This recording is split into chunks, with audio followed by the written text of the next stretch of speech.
सामान्य विज्ञान धडा 8वा स्थितिक विद्युत विद्युत प्रभार. मुलांनो, केसांवर घासलेला प्लास्टिकचा कंगवा किंवा मोजपट्टी कागदाच्या कपट्यांजवळ नेली तर काय होतं बरं? कागदाचे कपटे कंगव्याकडे आकर्षिले जातात. बरोबर. पण असं का बरं होत असेल? घर्षणामुळे कागदाचे कपटे आकर्षित होतात. बरोबर. मात्र केवळ घर्षणाने नाही तर घर्षणामुळे स्थितिक विद्युत निर्माण होते. याप्रमाणे जर पॉलिस्टर पडद्याच्या जवळून तुम्ही सारखे ये जा करत राहिलात तर तो पडदा तुमच्या दिशेने आकर्षिला जातो. तसेच अंधारामध्ये एखादे ब्लँकेट हाताने घासले आणि कोणत्याही धातूजवळ नेले तर त्या ब्लँकेटवर हलकीशी ठिणगी पेटलेली दिसते. किंवा ब्लँकेट अंगावर ओढताना कधीकधी त्याच्या घर्षणामुळे आवाज येऊन ते अंगाला चिकटते. असे अनेक अनुभव आपण रोजच्या जीवनात अनुभवत असतो.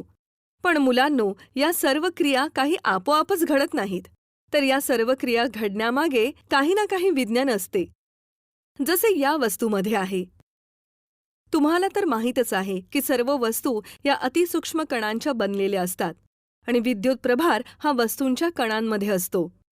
विद्युत प्रभारित पदार्थांकडे हलके पदार्थ आकर्षिले जातात.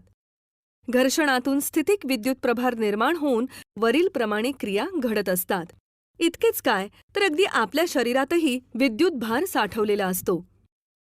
अशा प्रकारे वस्तूमध्ये जरी भरपूर विद्युत प्रभार असला तरी तो नेहमी लपलेल्या अवस्थेत असतो, कारण त्या वस्तूमध्ये दोन विरुद्ध प्रकारचे विद्युत प्रभार सारख्याच प्रमाणात असतात. त्यांनाच धनप्रभार व ऋणप्रभार असे म्हणतात.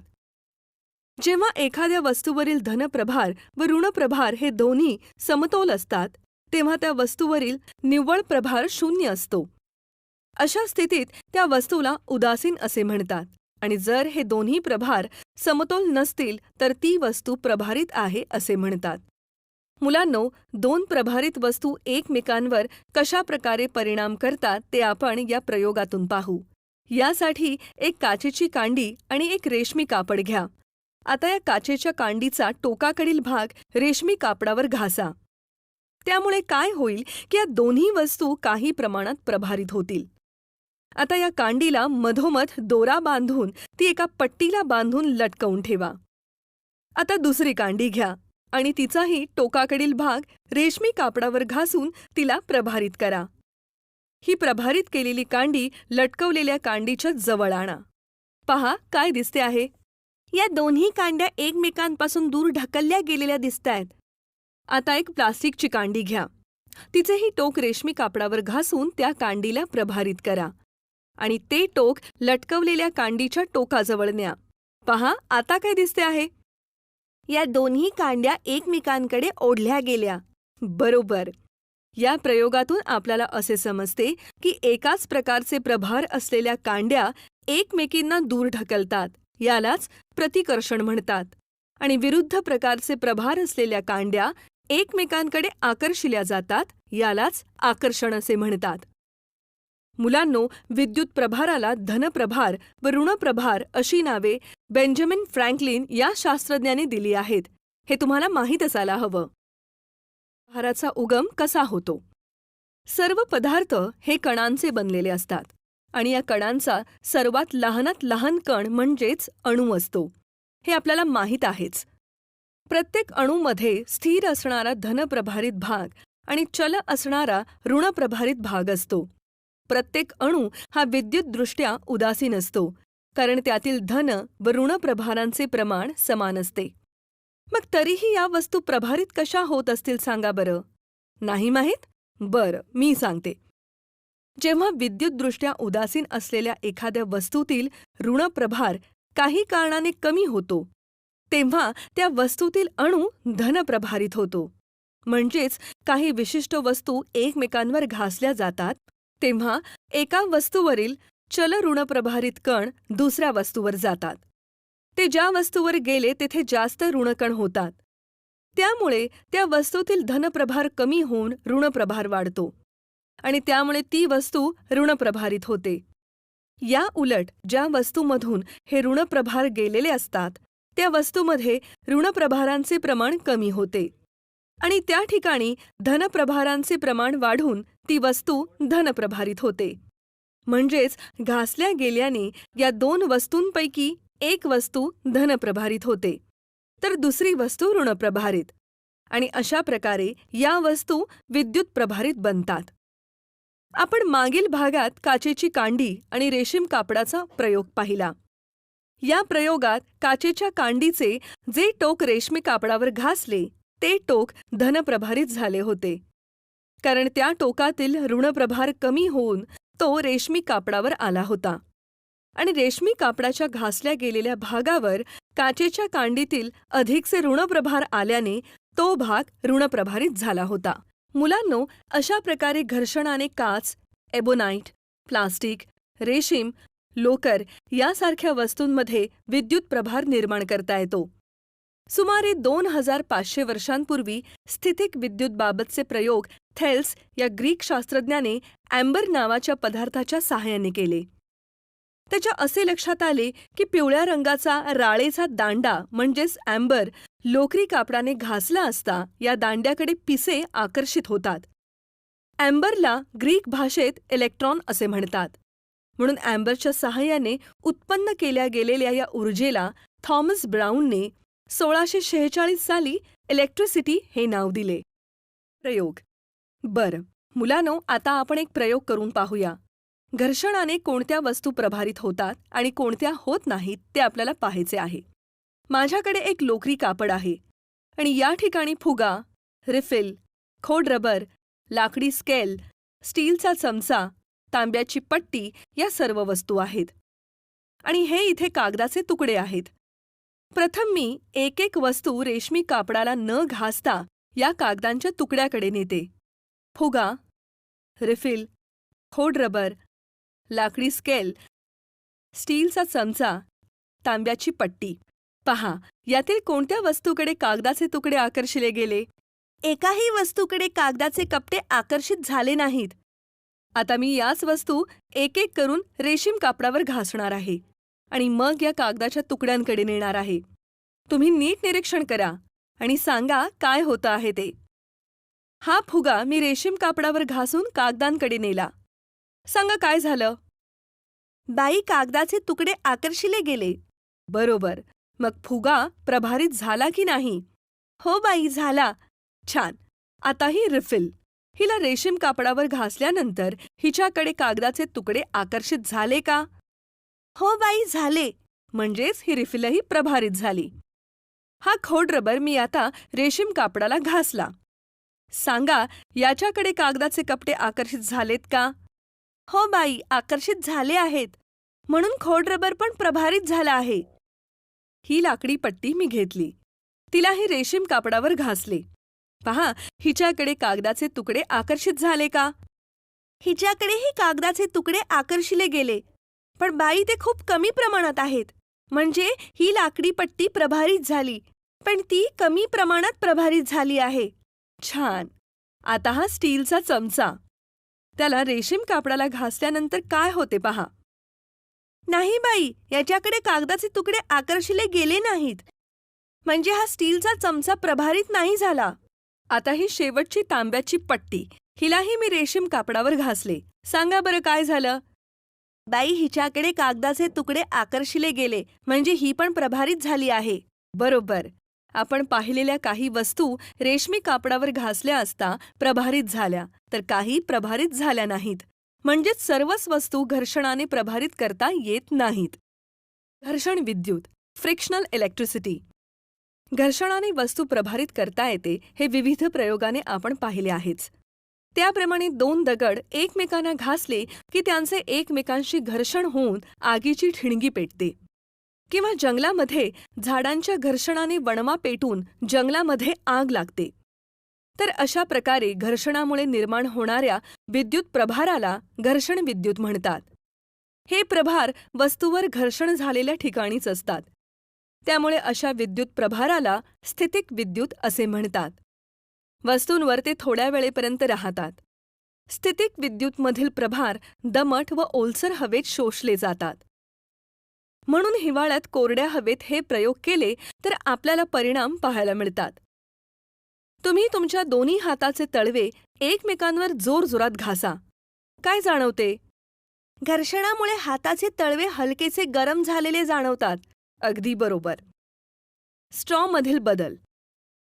मुलांनो, आता आपण एक प्रयोग करू. यासाठी मी काही स्ट्रॉ घेतले आहेत आणि लोकरी कापड आणि काचेची बाटली. आता या काचेच्या बाटलीवर एक स्ट्रॉ ठेवली आणि दुसरी स्ट्रॉ या बाटलीवरील स्ट्रॉ जवळ नेली. पहा काय झालं. दोन्ही स्ट्रॉमध्ये काहीही झाले नाही. ना प्रतिकर्षण ना आकर्षण, कारण यातील कोणतीही स्ट्रॉ विद्युत प्रभारित नाही. आता आपण ही दुसरी स्ट्रॉ लोकरी कापडाने घासू आणि घासल्यानंतर ती मी या बाटलीवरील स्ट्रॉ जवळ नेते. पहा काय झाले. त्यांच्यात आकर्षण झालेले दिसते. बरोबर, म्हणजेच प्रभार नसणाऱ्या वस्तूजवळ प्रभारित वस्तू नेल्यास आकर्षण होते. आता आपण या दोन्ही स्ट्रॉ लोकरी कापडाने घासू. यातील एक स्ट्रॉ मी बाटलीवर ठेवली आणि ही दुसरी स्ट्रॉ मी या बाटलीवरील स्ट्रॉ जवळ नेते. पहा काय झालं. दोन्ही स्ट्रॉ एकमेकांपासून दूर झाल्या. अगदी बरोबर, म्हणजेच समान विद्युतभार असणाऱ्या दोन वस्तू जवळ आल्यास प्रतिकर्षण होते. आता आपण ही बाटलीवरील स्ट्रॉ तशीच ठेवू आणि तिच्याजवळ हे लोकरी कापड घेऊन जाऊ ज्याच्यावर स्ट्रॉ घासल्या होत्या. पहा काय झाले. या दोन्ही वस्तूंमध्ये आकर्षण झालेले दिसते. छान, म्हणजेच प्रभारित वस्तू आणि घर्षणासाठी वापरलेली वस्तू यांच्यातही आकर्षण होते. यावरून थोडक्यात असे म्हणता येईल की विद्युत प्रभारित वस्तू प्रभार नसणाऱ्या वस्तूंना आकर्षित करतात. तसेच समान विद्युत प्रभारांमध्ये प्रतिकर्षण होते, तर विरुद्ध विद्युत प्रभारांमध्ये आकर्षण होते.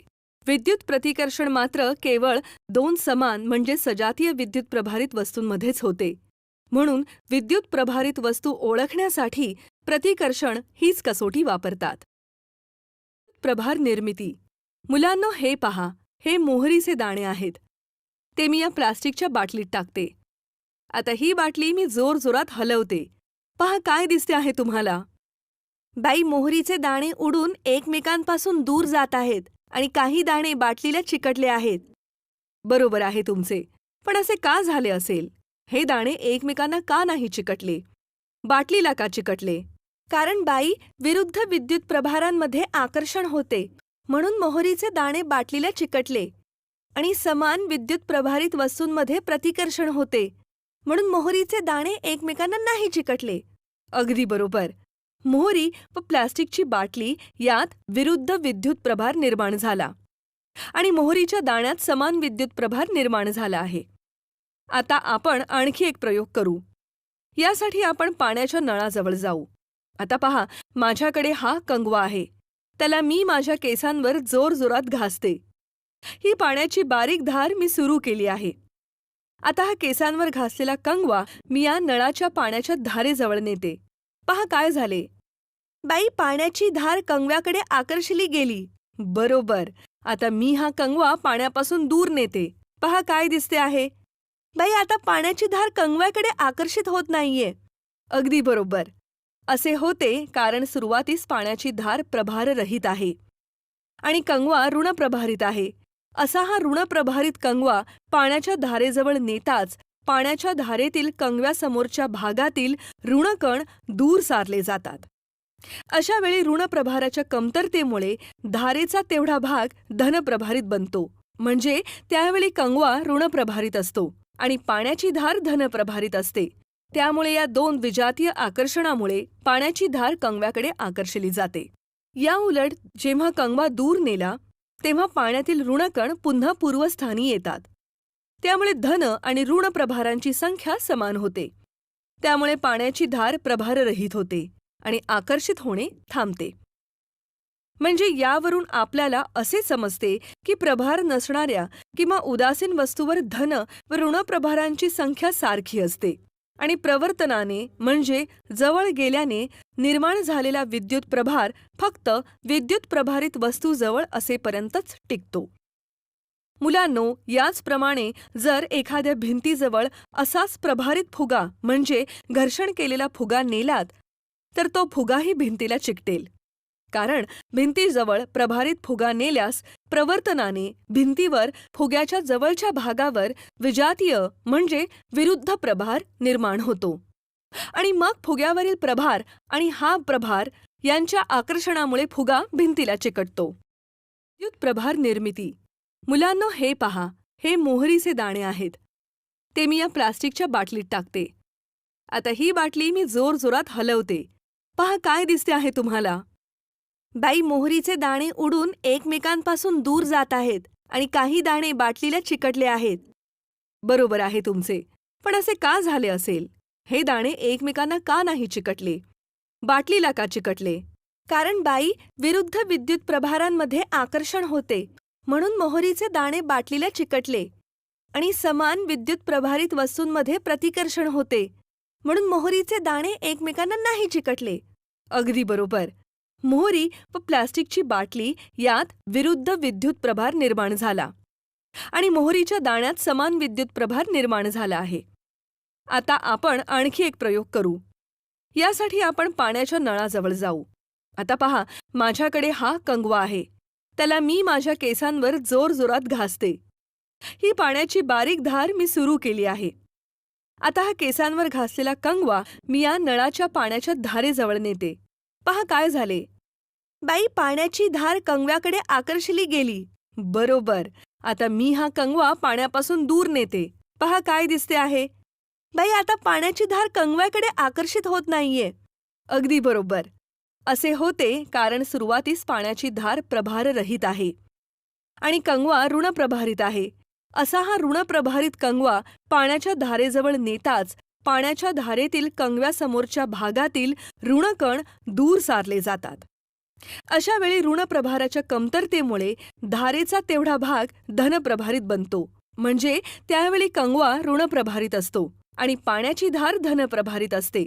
त्यामुळे या दोन विजातीय आकर्षणामुळे पाण्याची धार कंगव्याकडे आकर्षली जाते. या उलट जेव्हा कंगवा दूर नेला तेव्हा पाण्यातील ऋणकण पुन्हा पूर्वस्थानी येतात. त्यामुळे धन आणि ऋण प्रभारांची संख्या समान होते. त्यामुळे पाण्याची धार प्रभाररहित होते आणि आकर्षित होणे थांबते. म्हणजे यावरून आपल्याला असे समजते की प्रभार नसणाऱ्या किंवा उदासीन वस्तूवर धन व ऋणप्रभारांची संख्या सारखी असते आणि प्रवर्तनाने म्हणजे जवळ गेल्याने निर्माण झालेला विद्युत प्रभार फक्त विद्युत प्रभारित वस्तूजवळ असेपर्यंतच टिकतो. मुलांनो, याचप्रमाणे जर एखाद्या भिंतीजवळ असाच प्रभारित फुगा म्हणजे घर्षण केलेला फुगा नेलात तर तो फुगाही भिंतीला चिकटेल. कारण भिंतीजवळ प्रभारित फुगा नेल्यास प्रवर्तनाने भिंतीवर फुग्याच्या जवळच्या भागावर विजातीय म्हणजे विरुद्ध प्रभार निर्माण होतो आणि मग फुग्यावरील प्रभार आणि हा प्रभार यांच्या आकर्षणामुळे फुगा भिंतीला चिकटतो. त्याचे परिणाम. मुलांनो, या आकृत्या पहा. यामध्ये ऋणप्रभारित फुग्याजवळ प्रभार नसणारी ॲल्युमिनियमची गोळी आणल्यास कोणत्या क्रिया होतील ते दाखवले आहे. चला तर मग आपण या क्रिया समजून घेऊ. मुलांनो, या चित्रात दिलेल्या प्रयोगाचे निरीक्षण करा आणि सांगा काय दिसते आहे. ॲल्युमिनियमची गोळी आणि फुगा एकमेकांकडे आकर्षित झालेले दिसतात. बरोबर. म्हणजेच प्रवर्तनामुळे ऋणप्रभारित फुगा ॲल्युमिनियमच्या गोळीत विरुद्ध प्रभार निर्माण करतो व त्यामुळे दोन्ही वस्तू एकमेकांकडे आकर्षित झालेल्या दिसतात. आता या चित्रातील प्रयोग पहा व सांगा या प्रयोगात काय दिसते आहे. ॲल्युमिनियमची गोळी आणि फुगा एकमेकांना चिकटलेले आहेत. बरोबर. मग आता स्पर्शामुळे कोणती क्रिया घडेल? दोन्ही वस्तूंचा स्पर्श झाल्याने दोन्ही समान प्रभारित होतील. अगदी बरोबर. आता हा चित्रातील प्रयोग पहा व सांगा बरं या प्रयोगात काय दिसते. फुगा व ॲल्युमिनियमची गोळी एकमेकांपासून दूर गेले आहेत. बरोबर. सांगा असं का झालं असेल? आधीच्या चित्रानुसार दोन्ही वस्तू समान प्रभारित झाल्याने त्यांच्यात प्रतिकर्षण घडून आले. छान. अगदी बरोबर. सुवर्णपत्र विद्युतदर्शी हे वस्तूवरील विद्युत प्रभार ओळखण्याचे साधे साधन आहे. या विद्युतदर्शीमध्ये एका योग्य आकाराच्या बुचामध्ये पितळेची किंवा ॲल्युमिनियमची दांडी घट्ट बसवलेली असते. या दांडीच्या एका टोकाला धातूची चकती असते तर दुसऱ्या टोकाला सोन्याच्या पातळ पत्र्यांची 2 पाने बसवलेली असतात. पातळ पत्र्यांची पाने बाटलीत राहतील अशा बेताने बाटलीच्या तोंडावर बूच घट्ट बसवलेले असते. धातूची चकती बाटलीबाहेर राहते. विद्युतदर्शीला बसवलेले बूच विद्युतरोधक असते. प्रभार नसणारी वस्तू जर या चकतीजवळ नेली तर पाने मिटलेलीच राहतात. पण जर एखादी प्रभारित वस्तू चकतीजवळ नेली तर दोन्ही पाने सजातीय विद्युत प्रभारामुळे प्रतिकर्षित होतात, म्हणजेच एकमेकांपासून दूर जातात. पुन्हा जर चकतीला हाताने स्पर्श केला तर पाने पुन्हा जवळ येतात, कारण पानांमधील प्रभार स्पर्शामुळे आपल्या शरीरातून जमिनीत जातो आणि पाने प्रभाररहित होतात. मुलांनो, या विद्युतदर्शीमध्ये सोन्याऐवजी ॲल्युमिनियमसारख्या धातूचीही पाने लावता येतील, कारण तो धातू उत्तम विद्युतवाहक आहे. Benjamin Franklin. बेंजामिन फ्रँकलिन हे एक अमेरिकन वैज्ञानिक, संशोधक, पत्रकार, लेखक, राजकारणी असे बहुआयामी व्यक्ती होते. सन 1752 बेंजामिन फ्रँकलिन यांनी त्यांचा मुलगा विल्यम याच्यासोबत पतंग उडवण्याचा प्रयोग केला. हा पतंग रेशमी कापड, देवदार झाडाचे लाकूड व धातूची तार वापरून तयार केला होता. धातूची तार अशा प्रकारे जोडली होती की तिचे एक टोक पतंगाच्या वरच्या बाजूला तर दुसरे टोक पतंगाच्या दोराशी जोडले होते. ज्या दिवशी पतंग उडवला त्या दिवशी आकाशात विजा चमकत होत्या. पतंगाची तार ढगांना स्पर्श करताच विद्युत प्रभार ढगातून पतंगावर स्थानांतरित झाला. तेव्हा पतंगाची सैल दोर ताठलेली होती. हा विद्युत प्रभार दोरीतून जमिनीपर्यंत पोहोचला व जमिनीला दोरीचा स्पर्श होताच ठिणगी पडली. अशा प्रकारे वीज म्हणजे विद्युत प्रभाराचे रूप आहे हे त्यांनी स्पष्ट केले. वातावरणातील विद्युत प्रभार. मुलांनो, आकाशातील ढगांचा आवाज, गडगडाट, विजा चमकणे या गोष्टींचा अनुभव तुमच्यापैकी बऱ्याच जणांनी घेतला असेल. तर मग सांगा, हा अनुभव तुम्हाला मुख्यतः कोणत्या ऋतूमध्ये अनुभवायला मिळतो? बाई, पावसाळ्यामध्ये असे आवाज आम्ही बऱ्याच वेळा ऐकले आहेत. अगदी बरोबर आहे. वीज चमकणे. तर मुलांनो, आता आपण वीज चमकणे आणि वीज पडण्याची नेमकी प्रक्रिया कशी होते ते समजून घेऊ. आकाशात जेव्हा हवा आणि ढग घासले जातात तेव्हा वर असणारे काही ढग धनप्रभारित तर खाली असणारे काही ढग ऋणप्रभारित बनतात. जेव्हा ढगाच्या तळाचा ऋणभार जमिनीवरील प्रभारापेक्षा खूप जास्त होतो तेव्हा टप्प्याटप्प्याने ऋणप्रभार जमिनीकडे वाहू लागतो. एका सेकंदापेक्षाही कमी वेळात ही घटना घडते. यावेळी निर्माण होणाऱ्या प्रचंड विद्युत प्रवाहामुळे उष्णता, प्रकाश व ध्वनी ऊर्जा निर्माण होते. वीज पडणे. विद्युत प्रभारित ढग आकाशात असताना उंच इमारतीच्या छतावर तसेच उंच झाडाच्या शेंड्यावर प्रवर्तनाने विरुद्ध विद्युत प्रभार निर्माण होतो. ढग आणि इमारत यांच्यातील विरुद्ध प्रभारातील आकर्षणामुळे ढगातील प्रभार इमारतीकडे ओढला जातो. अतिशय कमी वेळात या प्रभाराचे इमारतीकडे किंवा झाडाकडे वहन होते. यालाच वीज पडणे असे म्हणतात. वीज पडून होणारे नुकसान व त्यावरील उपाय. मुलांनो, आतापर्यंत आपण वीज चमकणे आणि वीज पडण्याची नेमकी प्रक्रिया कशी होते ते पाहिले. आता आपण वीज पडल्याने काय काय नुकसान होते आणि त्यापासून आपण आपले संरक्षण कसे केले पाहिजे याची माहिती घेऊया. मला सांगा, वीज पडल्याने काय काय नुकसान होते? विजा पडल्याने निसर्गाची मोठ्या प्रमाणात हानी होते. उदाहरणार्थ, वीज पडल्याने झाडे जळून जातात, इमारतींचे नुकसान होते, लोकांचा व जनावरांचा मृत्यू होतो. काही वेळा घरातील विद्युत उपकरणे निकामी होतात. बरोबर. मग अशा वेळी विजेच्या तडाख्यातून वाचण्यासाठी आपण आपल्या संरक्षणासाठी काही उपाय केले पाहिजेत. विजा चमकत असताना घराबाहेर पडू नये, पाण्यात उतरू नये, उंच ठिकाणी जाऊ नये. आपत्ती व्यवस्थापनाची माहिती आपल्याजवळ नेहमी ठेवावी. तसेच ओल्या शेतात अथवा तलावात काम करणाऱ्या व्यक्तींनी तात्काळ कोरड्या व सुरक्षित ठिकाणी जावे. पोहणारे, मच्छीमारी करणारे यांनी त्वरित पाण्यातून बाहेर यावे. झाडापासून झाडाच्या उंचीपेक्षा दुप्पट अंतरावर उभे राहावे. जंगलात असाल तर कमी उंचीच्या व दाट झाडांचा आसरा घ्यावा. 4 चाकी वाहनातून प्रवास करीत असल्यास वाहनातच राहावे. मुलांनो, तुम्हाला हे माहीत असणे गरजेचे आहे की विजेमुळे निर्माण होणारी प्रचंड उष्णता व प्रकाशामुळे हवेतील नायट्रोजन व ऑक्सिजन यांच्यात रासायनिक क्रिया होऊन नायट्रोजन ऑक्साईड वायू तयार होतो. हा वायू पावसाच्या पाण्यात मिसळून जमिनीवर येतो व जमिनीची सुपीकता वाढवणारे नत्र पुरवतो. तसेच विजेच्या ऊर्जेमुळे हवेतील ऑक्सिजनचे ओझोनमध्ये रूपांतर होते. हा ओझोन वायू सूर्यापासून येणाऱ्या हानिकारक अतिनील किरणांपासून आपले संरक्षण करतो. लाइटनिंग प्रोटेक्टर ढगातून पडणाऱ्या विजेच्या आघातापासून बचाव करण्यासाठी जे उपकरण वापरतात त्याला तडितरक्षक असे म्हणतात. तडितरक्षक तांब्याच्या एका लांब पट्टीने बनवलेला असतो. इमारतीच्या सर्वात उंच भागावर त्याचे एक टोक बसवलेले असते. या टोकाला भाल्यासारखी अग्रे असतात. पट्टीचे दुसरे टोक जमिनीच्या आत बिडाच्या जाड पत्र्याला जोडलेले असते. त्यासाठी जमिनीच्या आत खड्डा करून त्यात कोळसा व मीठ घालून हा जाड पत्रा उभा करतात. त्यात पाणी टाकण्याची सोय करतात. त्यामुळे वीज चटकन जमिनीमध्ये जाते आणि नुकसान होण्यापासून बचाव होतो.